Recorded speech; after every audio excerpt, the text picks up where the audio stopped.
पहले आप ये जान लीजिए 21 फरवरी को जो रशिया के प्रेसिडेंट हैं व्लादिमीर पुतिन, इन्होंने 2 इंडिपेंडेंट नेशंस को रिकॉग्नाइज किया है, यानी उनको मान्यता दी है। और ये दोनों ही इंडिपेंडेंट नेशंस जो है यूक्रेन के डोनबास रीजन में आते हैं। और इसी के साथ रशिया ने कहा है कि हम इन दोनों ही जो इंडिपेंडेंट नेशंस हैं यहाँ पर अपने फोर्स को भेजेंगे जो कि पीस कीपिंग ऑपरेशंस में पार्टिसिपेट करेंगे। यानी यहाँ पर हम जो अपनी फोर्स भेज रहे हैं वो लड़ने के मकसद से नहीं भेज रहे हैं, हम यहाँ पर शांति स्थापित करने की मकसद से भेज रहे हैं। आपको जानना चाहिए पुतिन ने यहाँ पर एक साइन किया है, मतलब एक डिक्री पे साइन किया है, एक तरह का लॉ या फिर एक ऑफिशियल जैसे पेपर होता है ना, उस पर साइन किया है। और 2 नेशंस इन्होंने रिकॉग्नाइज किया है, एक तो है डोनेट्स्क पीपल्स रिपब्लिक और दूसरा है लुगांस्क पीपल्स रिपब्लिक। तो ये आपको जानना चाहिए। अब देखेंगे मैप में, देखिए ये पूरा यूक्रेन है, ये आप देख रहे हैं ये यूक्रेन है, ये अजोव सी है, ये है क्रीमिया।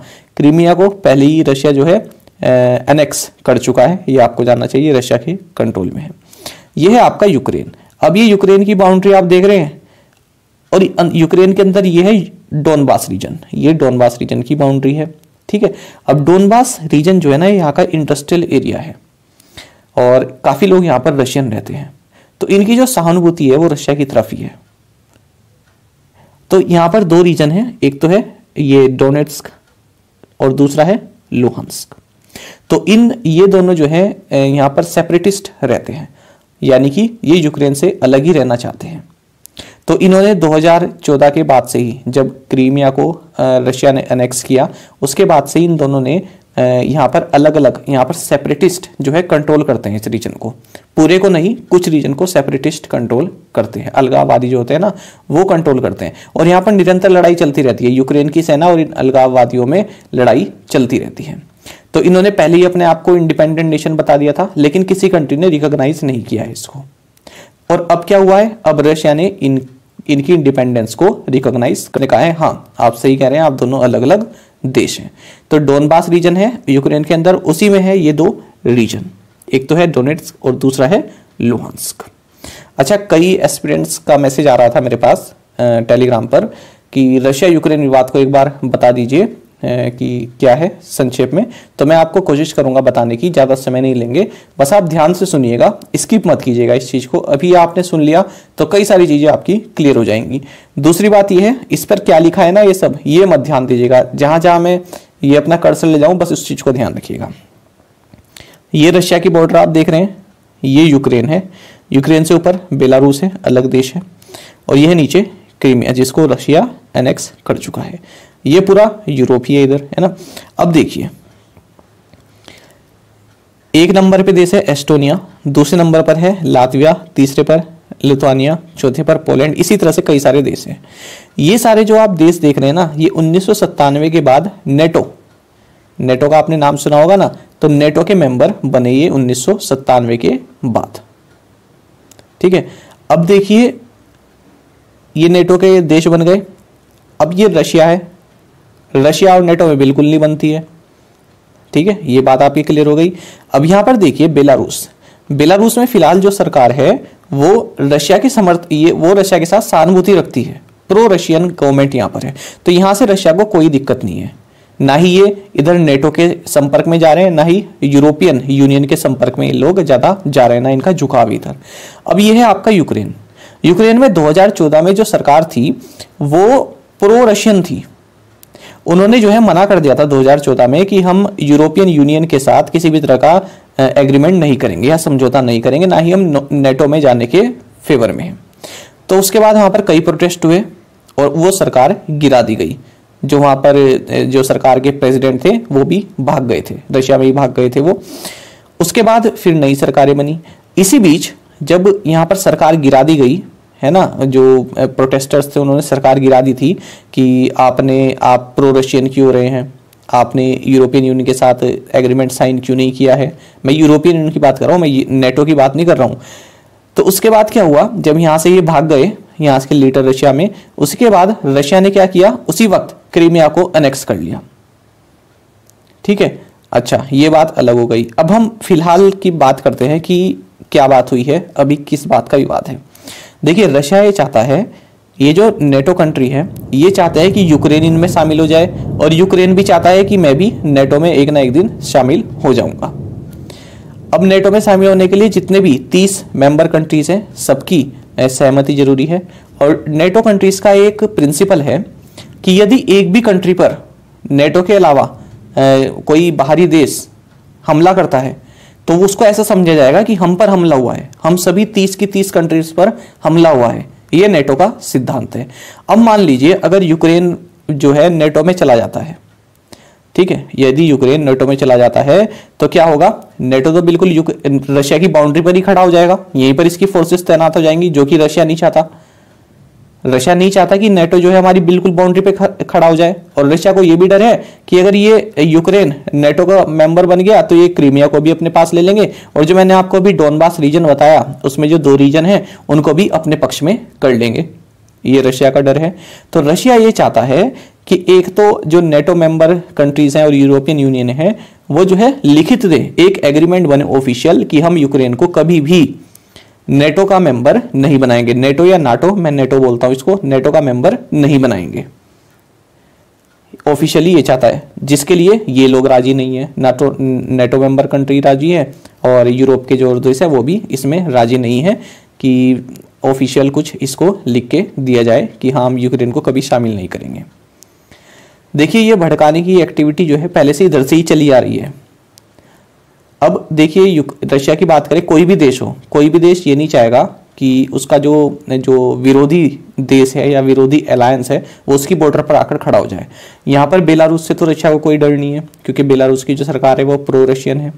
यूक्रेन से डर है क्योंकि यूक्रेन में जो सरकार है, यूक्रेन में जो लोग हैं वो प्रो रशियन नहीं है, वो चाहते हैं कि हाँ इधर थोड़ा झुकाव चले, हम नेटो में मेंबर बने।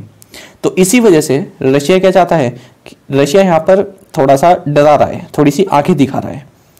ये कह रहा है कि आप बार बार इसको, जो यूक्रेन को अपने में शामिल करने की बात कर रहे हैं, उसका गंभीर परिणाम आपको भुगतने को मिलेगा। तो रशिया कह रहा है अगर यूक्रेन पर, अगर रशिया का ये मानना है कि तुम्हें इसको यूक्रेन को अगर शामिल करना ही है, क्यों ना मैं पहले ही इस पर कब्जा कर लूँ। ऐसा भी हो सकता है कि एक तरह से दिमाग में चल रहा हो, है ना। मैं ये नहीं कह रहा हूँ कि ऐसा चल रहा है, हो सकता है ऐसा चल रहा हो, क्योंकि कोई भी देश ने, हम चाहेंगे कि बिल्कुल चाइना जो है हमारे बिल्कुल बॉर्डर पर आकर खड़ा हो जाए चारों तरफ से, बिल्कुल नहीं चाहेंगे। बीच में नेपाल है, बफर स्टेट का कार्य करता है ना। भूटान है इधर, वो भी बफर स्टेट का काम करता है। क्या हम चाहेंगे कि नेपाल को नेक्स्ट करके वो बिल्कुल हमारी बॉर्डर पे आ जाए चाइना? बिल्कुल नहीं चाहेंगे। सेम रशिया की बात है। तो रशिया ने कहा है कि एक तो आप आगे मत बढ़िए यहाँ से, और रशिया का ये भी कहना है, देखिए ये जो येलो में है ना ये सारी कंट्री, ये 1997 के बाद नेटो का मेंबर बनी है, यानी कि ये तो थी ही सब, ये तो पूरा रीजन नेटो का मेंबर था। उसके बाद देखिए एक्सपेंशन रशिया की तरफ ही चल रहा है आगे को।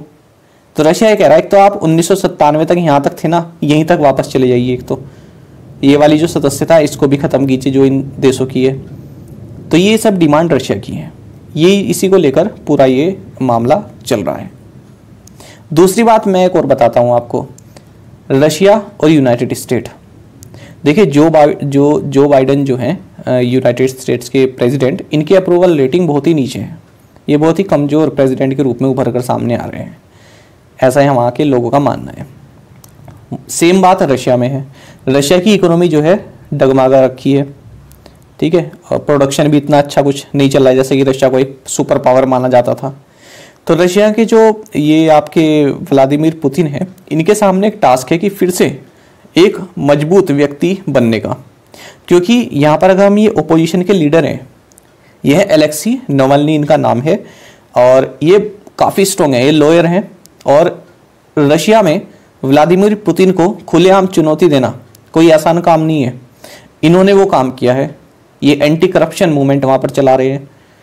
और आपको पता भी होगा कि 2020 में इनको पॉइजन भी दिया गया, मरते मरते ये बचे हैं, जिसमें कि इन्होंने कहा कि मुझे पॉइजन जो है व्लादिमीर पुतिन ने ही दिलवाया है। फिर इनको जर्मनी इवैक्यूएट किया गया था, वहाँ से फिर सही होकर ये दोबारा रशिया में आए, और रशिया में आकर ही इनको फिर अरेस्ट भी कर लिया गया। तो इन्होंने जो है व्लादिमीर पुतिन की जो साख है ना उसको थोड़ा घटा दिया, इन्होंने वहाँ पर टक्कर दी है। इन्होंने कहा है कि आपकी सरकार में जो है करप्शन है, रशिया में बहुत करप्शन है, ये इन्होंने कहा है, और लोग इनकी बात मानते भी हैं, इस चीज़ को यकीन भी करते हैं। तो जो है इन्होंने जो इमेज जो पुतिन की थोड़ी डाउन की है। कभी भी पुतिन के मुंह से आप इनका नाम नहीं सुनेंगे, लेकिन इनको पॉइजन दिया गया, कई तरह की एक्टिविटी हुई है, तो सब अपनी इमेज चमकाने में लगे हुए हैं। अब देखिए ना, यहाँ से आप ही देख लीजिए, भारत में भी कई लोगों के मन में अभी आ गया है कि यार देखो रशिया ने जो है भगा दिया इन सबको पीछे, तो ये एक इमेज बन जाती है। सेम इनकी कंट्री में ही बन गई होगी रशिया में कि हाँ हमारा प्रेसिडेंट जो है वाकई में जो है पीछे धकेल दिया उनको। तो ये सब चलता रहता है। सही बात बताऊं, अगला स्टेप क्या होगा, कब कौन हमला करेगा, ये किसी को नहीं पता, ये केवल पुतिन को ही पता है कि आगे क्या स्टेप होगा।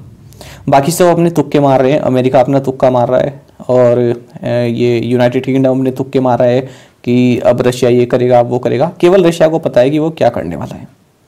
और रशिया के इस कदम पर जो इसने 2 इंडिपेंडेंट रीजन्स को जो नेशन का टैग दे दिया है, इसके बाद इस पर अब जो है कई सारे सैंक्शंस भी लगा दिए, जैसे यूनाइटेड किंगडम ने लगा दिए। यूनाइटेड किंगडम ने क्या किया है, इसके रशिया के जो 5 बैंक हैं उनको सीज कर दिया है।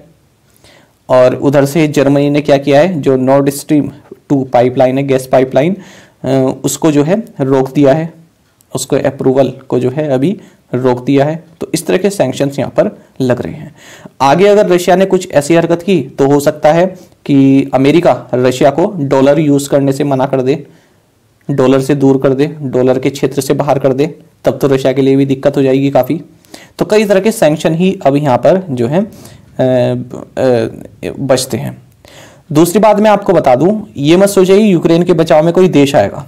सभी देशों ने ये कहा है कि हम आपके बचाव में नहीं आएंगे, अगर कुछ होता है तो आपकी सेना को खुद निपटना होगा। हाँ, हम आपको मेडिकल फैसिलिटीज़ या फिर कभी छोटे मोटे हथियार दे सकते हैं, लेकिन कोई भी देश यूक्रेन के समर्थन में नहीं उतरेगा। यूक्रेन को अपने आप ही यहाँ से लड़ना होगा, क्योंकि अगर कोई और देश यहाँ पर उतरा तो फिर तो वर्ल्ड वॉर वाली कंडीशन होती है ना, वर्ल्ड वॉर फर्स्ट हो या वर्ल्ड वॉर 2 हो, एक देश ने दूसरे पर हमला किया है, फिर दूसरे के समर्थन में और देश आए हैं, तब वो युद्ध बड़ा है। तो ऐसी स्थिति यहाँ पर नहीं करना चाहते हैं। बात करें भारत की, भारत का साफ कहना है कि बातचीत से मुद्दा सुलझाइए, है ना। भारत क्यों अपने रिलेशन खराब करे, चाहे रशिया हो चाहे यूक्रेन हो, कोई भी हो, इनके मामले में इतना दूर है ये लोग, हम क्यों अपने इस बात करें। बाकी रशिया का बाकी इंडिया का जो अपना कंसंट्रेशन है वो वहीं पर है, क्वाड में। इंडिया कहता है यहाँ पर हम जो है किसी का ऐसा फेवर नहीं करेंगे, हालांकि इंटरनली तो रशिया का ही फेवर चल रहा है ना। और बाकी अमेरिका के साथ भारत का ये है कि आप इंडो पैसिफिक में आइए, आपका स्वागत है, और इंडो पैसिफिक में हम यूनाइटेड स्टेट्स के साथ हैं।